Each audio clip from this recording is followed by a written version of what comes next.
Taurus, I'm Ellie Rose with PsychicFuture.com, and this is your horoscope from the 23rd of April to the 29th.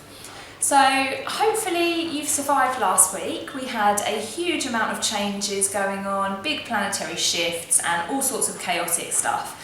In my own life I felt that quite severely. There was all sorts of things going wrong, all sorts of things feeling stressful, and I'm probably guessing that we're all pleased that that's now in the past. So you'll also be pleased to know that this week is going to be a very different kind of week, and it should be a lot easier and it should flow a lot more nicely.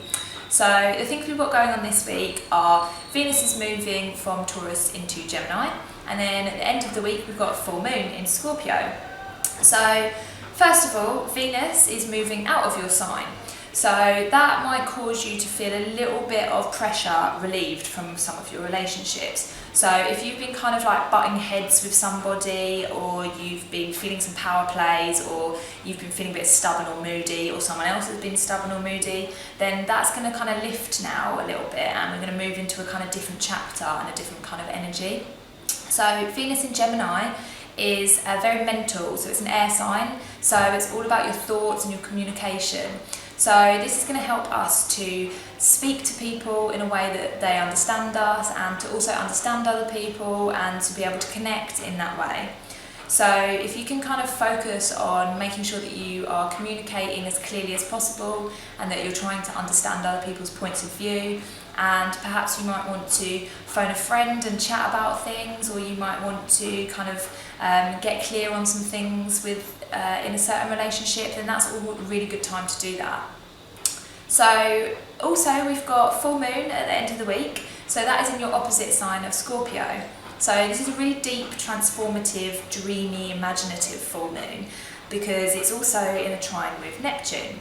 So basically this is going to cause us to go deep and to find any emotional places where we're not happy and that we want to kind of shift or change, and the energy of the full moon is going to help us to release that. So if you can do something to mark this occasion, maybe have a bubble bath, maybe have a glass of wine and do some writing or some journaling, do something creative, or like connect with somebody that you love, then those things will help you to kind of celebrate this full moon energy in a really nice way.